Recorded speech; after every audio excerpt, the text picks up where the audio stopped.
Bismillah ve salatu ve selamu ala Resulillah ve ala alihi ve sahbihi ve men vala. İmam Bukhari rahmetullahi aleyhinki Sahih Bukhari namlı kitabındaki dersimizdeki devamında İmam Bukhari rahmetullahi aleyh şu ailede uyda maxsus bir urunni mescid qilib bir kichik bir namozxona qilib bekitib olishninki hukmi haqida to'xtalib bundoq deydi. Bu haqda hamda sahobalarniki qilmishlarini del asosida bu odam del akilib Bara ibn Azib degan sahobaning özün oýlusida bir mescidde ayrım bir cemaat bilen bir türlük adamlar bilen namaz okanlygyny bayan kılıp ötken. Hem de İmam Bukhari rahmetullahi aleyh bu yerde Bara ibn Azib degan sahabeninki öz mescidde, öýüniň mescidde ayrım bir türlük cemaatlerle namaz okanlygyny delil kılışnınki asasy nima degan wagtda sahabalarnınki kılmışlarymı asas muhim delil bulalar demekçi. Çünkü Bara ibn Azib radıyallahu anhu Peygamber sallallahu aleyhi ve sellem bilen nurgun gazatlar katnaşkan. Hatta özüňki yaş kiçik sahabalarnınki biri. Çünkü Peygamber sallallahu aleyhi ve sellem bu kişini Bedir gazatyga katnaşdyrmagan hiç kiçik dep. Tunji katym Resulullah bilen şu uruş katnaşkan wagty bu adamdaki Uhud uruşuga katnaşkan.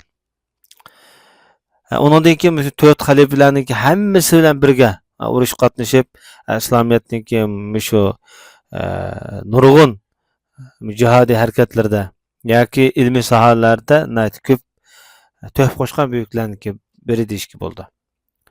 Keyingi vaqtlarda şu Iroq, İran hozirgi şu diyorlarda islom harakatlariga qatnashgan Ali ibn Abu Talib bilan tang Ali ibn Abu Talib tarafdori bo'lib urushlarga qatnashgan, xavarishlar bilan urush qilgan.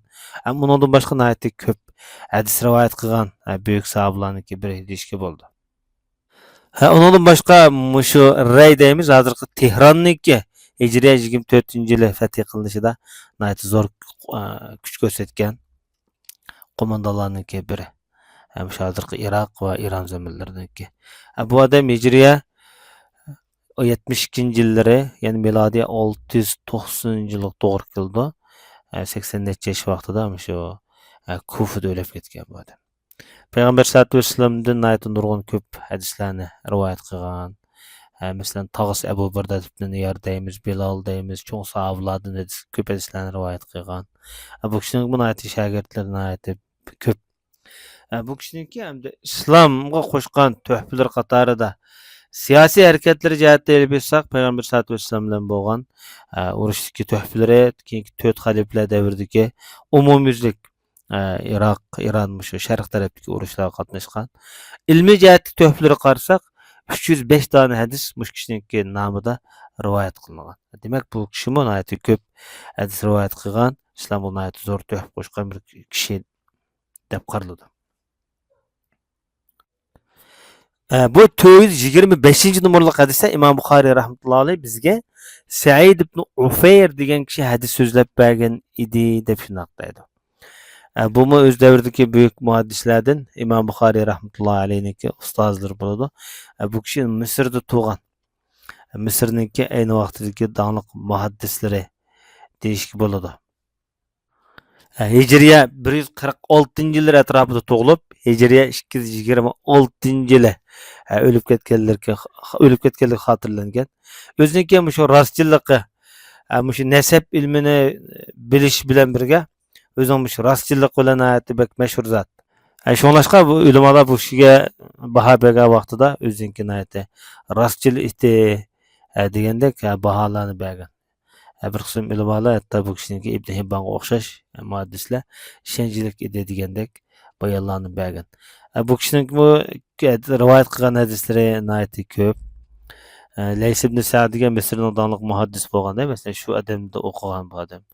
Bu adamınki şagirdleri İmam Bukhari rahmetullahi aleyh. Şoňlaşka İmam Bukhari'nin özde 44 tane hadis muş kişininki bayanında bayan kılıngan. Bu kişinin bu hadis ilmi koşkan töhfler zor deyişki boldy hemde. Bu kişi dedi maňa Leys hadis sözlep bergen idi dep şunaqdaydı. Leys'nin tarihi ötkenine Leys ibn Sa'd bu kişininki terjemalarında başta neşqatim ötdi. Bu kişi dedi maňa Uqayl hadis sözlep bergen dedi. Uqayl degan kişinin bu terjemaly başta ötken. Bu kişi İbn Şahab'dın. İbn Şahab Muhammed ibn Müslim ibn Şahab az-Zuhri. Bu kişi dedi maňa Mahmud ibn Rabi' al-Ansari degan adam haber bergen dedi. Bu kishi kichik sahobalar qatorida sanaladi. Hijriya 6-yili tug'ilgan. Payg'ambarimiz Madinaga kelib 6 yildan keyin tug'ilganda. Payg'ambarimiz o'lib ketgan vaqtida demak bu odam 5 yosh aqlni aram bilgan vaqtlarda. Shuningdek bu kishini kichik sahoba deb qaraladi. Rasulullohni ko'rganligini Imom Zahabiy rahmatullohi alayhi bayon qilib o'tgan. Bu kishimi o'sha Madinadagi Hazraj qabilasiniki büyüklerining birisining o'g'illaridan bo'ladi. Tug'an o'rni shu Madina, Baytul Maqdis, Sham diyorlarida turib, keyingi mezgillarda nayt ko'p hadislarni rivoyat qilish bilan mashhur. 96-yillar atrofida o'lib ketganligi xotirlangan. Endi mushu tuvanda rivoyat qilmoqchi bo'lgan, bayon qilmoqchi bo'lgan hadisni Muhammad ibn Muslim ibn Shahab Zuhriga shu Mahmud ibn Rabi degan kichik sahoba bayon qilib o'tgan. Bu kishi debdi-da hamda Mahmud ibn Rabi haqiqatan Itban ibn Malik dedi. Bu kishiniki tarjimali boshdan chiqatib o'tdi o'g'ay. Bu Umar ibn Xattob roziyallohu anhuniki Payg'ambar sollallohu alayhi vasallam bunda do'st qilib qo'ygan janjigar qarindoshlarininki biri. Mashhur sahoba bu. Bu zat Itban ibn Malik Payg'ambar sollallohu alayhi vasallamninki Badr g'azotida qatnashgan Ansari sahobalarning biri edi deydi Mahmud ibn Rabi. Bu zat Payg'ambar sollallohu alayhi vasallamniki huzur muborak kelib debdiki: "Ya Rasululloh, mening ko'zim ojizlab qoldi. Men o'zimning jamoatimga namoz o'qib beratdim. Ba'zi vaqtlarda yomg'ir, yo'l yig'im bo'lib qoladi. Men namoz o'qiydigan masjid bilan jamoat bilan mening uyimning oraliqida bu vodiy, bu jilg'a suv to'shab ketadi. Bu masjidga men kelolmayman. Ularga namoz o'qib beray desam." deb payg'ambarimizga bu yerda shikoyat arz qilyapti. Shunlashqa ya Rasululloh, mening bir uyimga, xonamga bir kelgan bo'lsa, uyimda bir namoz o'qib bergan bo'lsa, tavarruk qilib shu joyni bir namozxon qilib, o'zim bir maxsus namoz o'qiydigan joy qilib bekitib olsam deb shunaq dedi-da. Andin Mahmud ibn Rabi deydi. U kishiga payg'ambar sollallohu alayhi vasallam bundoq debdi. Inshaalloh men yaqinda ben shundoq qilaman. Borma debdi. Bu İtbad ibn Malik'ninki Peygamber Aleyhisselatü Vesselam namoz o'qib bergan bu uyninki o'rni hozir masalan Quba masjidi bilan Peygamber Aleyhisselatü Vesselam'ninki masjidning oralig'ida bir juma masjidi deydigan bir masjid bor. Peygamber Aleyhisselatü Vesselam hayotida tunji qatim juma namozi o'qigan joy bu. Peygamber Aleyhisselatü Vesselam shu joyda juma namozi o'qib bergan joy masjidning oldida cho'ng bir yo'l bor. Shu yo'lning bo'yida sol qo'limiz juma masjidi, o'ng tarafimizda kichik bir yo'lning bo'yida Itban ibn Malikning shu uyining masjidininki nemiz qilib qo'ygan. Rasululloh namoz o'qib bergan shu Itban ibn Malikninki uyining o'rni bor edi. Va yo'lni kengaytib tufaylidan bu yo'lga kirib ketib yo'qolib ketgan izi. Lekin burun bu 20-30 yil burun bati bu masjidlarning torlarda uniki rasmlari bor. Hozir endi buni davlat qaytadan uning kuch chiqarib, ya'ni va'da qilib, alayda bu sayohat o'rni qilib bekitib, diniy sayohatni yo'l qo'ygandan so'ng buni boshqacha bir tuzab qildi. Demak, shu o'ringa joylashgan. Bu Itban Malikning uyi, nomli Rasululloh namoz o'qib bergan joy. Hazrati Itban radhiyallohu anhu deydi, Payg'ambar sollallohu alayhi vasallam bir kun Abu Bakr bilan aytgandilar, shu quyosh sal ko'tarilgan zamonlar yetib keldi. Payg'ambarimiz izin so'radi, ruxsat qildim. Keramdoq debdi-da, kirishlar debdi-da. Payg'ambarimiz uyga kirib o'ltamdi va mundoq dedi. Uyingning nadirak namoz o'qib bersam bo'ldi Itban debdi-da. Shuning bilan Payg'ambar sollallohu alayhi vasallamga uyning bir buning tarafini hamshada o'qib bersa ya Rasululloh deb ko'rsatdim. Payg'ambarimiz o'rnida turib takbir aytdi. Bizmi tang qiyamda turib sap bo'ldik. Payg'ambarimiz 2 rakat namoz o'qib salom berdi. Shu arliqda bu yana kishi deydi-da bu Itban. Payg'ambar sollallohu alayhi vasallamni biz o'zimiz qo'limiz bilan qilgan bir tamoqimiz bor edi. Ya'ni bir go'shinchi qiraq sağgan bir sho'rpuluq o'maç bu hamda. Shuni tutib qoldik. Endi shu asnoda do'stqanlik vaqtida mush atrofdagi uylardan bir qancha odamlar to'plashib yetib keldi-da. Ulardan birisi Malik ibn Duhayshin yoki ibn Duhshun nada dedi. Bu bir sahablarniki birde. Ba'zilar debdi bu munofiq bu. Allohning rasulini yaxshi ko'rmaydi debdi. Ya'ni shu jamoat ahlidan shu mal ahlidan bir qancha odam kirganda ya kirgandan keyin shu kishi yo'q. Kirgandan keyin bu odam qaniydi chimabdi ya na ketganda desa bir bu Allohning rasulini yaxshi ko'rmaydigan munofiq bu deb bilan ketib oldi qilibdi-da bir aylan. Endi bu kishi bir qism kishilar tarafidan hamda munofiq deb sifatlangan amaliyotda bu nifaqdan xoli. Chunki bu kishi payg'ambar sollallohu alayhi vasallam bilan Badr g'azotida va undan boshqa nurg'un g'azotlar qatnashgan. Jon bermak, qon bermak oson gap emas din yo'lda. Rasululloh bilan aytdi. Uzun mezgil payg'ambar sollallohu alayhi vasallam bilan urush qatnashgan. Badr kuni Suhayl ibn Amr degan mushriklar tarafdagi kishini asir olgan bir zot bu. Shundaqla munofiqlarniki Masjid Zirar degan masjidni ko'ydirishga ma'ni Adi degan sahoba bilan berib ko'ydirgan. Payg'ambar sollallohu alayhi vasallamga buyruq bilan. Demak bu kishi munofiq emas, lekin bir qism ashta bir gumonlar bo'lib qolgan.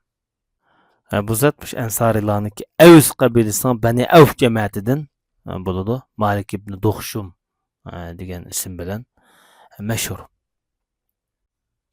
Bu gapni anglagandan keyin darhol payg'ambar sollallohu alayhi vasallam unda dema, "Voy, unda dema" debdi-da. Qaramamsa, bu la ilaha illalloh dedi. Buni ola Alloh rizoligini ko'zlab deganda albatta. Deganki Allohning rasuli biladi debdi-da bu sahoba. Bu Itban degan sahoba degan bo'lishi mumkin. Va bu kishi mundaq debdi. Buning shu munofiqlar bilan oppoq-chapoq qilib, uning bilan bir do'st tortishib yurganligini, paranglashib yurganligini ko'rgan to'q deb shunday debdi. Payg'ambar sollallohu alayhi vasallam darhol shu yerda mundaq debdi. Alloh davzaqqa dedi. La ilahe illalloh kalimasini iymon etib Allah rizoligini ko'zlab samimiy holatda Allah rizoligini ko'zlab la ilaha illalloh Muhammad rasululloh degan kishiga davzaqni harom qildi. Yoki bu kishini davzaqqa harom qildi dedi. Shuning bilan Ibn Shahab degan kishi muhaddis deydi. Husayn ibn Muhammad al-Ansariydan so'radim. Bu Ansariylarning Bani Salim jamoatiniki yüzüklerining biri edi dedi. Mush Mahmud ibn Rabi'ning hadisi haqida. Mushta bir hadisni Mahmud menga deb bergan.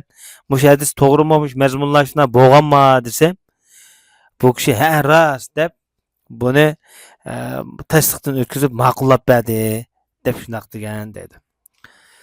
Demak biz bugungi bu hadisdan nurg'un bu hadisdan orilgan nurg'un bizga muhim nuqtalar bor. Masalan, birinchidan ham Badr g'azotida qatnashganlarniki darajasini oliy deyishga bo'ldi. Chunki Badr ahliga ayni vaqtida Badr g'azotidan keyin sizlar xohlaganinglarni qilinglar, sizlarning gunohinglarni kechirdim degan Alloh subhanahu va taolo buni Furqon kuni deb atagan. Bu sahoba bu Badr g'azotida qatnashgan. Shunga bu kishidan aytdi. Payg'ambar sollallohu alayhi vasallam aytdi. Ishonch bilan bu kishining munofiq emasligi haqida bir ishonch turg'izgan. Undan boshqa uyda masalan ayrim bola vaqtida ayrim namoz o'qiydiganlar namozxona ayrim bir uy qilsa bu bo'ladi degan bo'ladi. Uy masjidi hamda bu bo'ladi degan bo'ldi. Bu masjidlarning rolini olamiz-mi, lekin jamoat namoz bilan o'qigani yaxshi bu jihatdan. Undan boshqa hamda payg'ambar sollallohu alayhi vasallamniki bu yerda ishni atigandan boshlaganligi nihoyat muhim nuqta. Shu quyosh ko'tarilib bosh atiganda berib bilan darhol shu va'dasi bo'yicha ishni o'rinlagan. Ishni boshda atiganda boshlaganligi bu uyg'unish nuqta. Undan boshqa payg'ambar sollallohu alayhi vasallam uyga kelgandan keyin u tomoq yeb, do'stxonada o'tirib, uni yer kelsa, men ishlarini demay, darhol maqsadni o'rinda o'tib, uyanqana nada o'qib berma deb, birinchi kelgan maqsadni o'rinda o'tib, ondan bu yerda bir do'stxonada o'tirib, parang suhbat qilganligi bu bir muhim o'rganish nuqtalardan biri. Bugungi darsimiz mushayish bo'lgan va sallallohu alayhi va Muhammad va ala alihi va sahbihi ajma'in.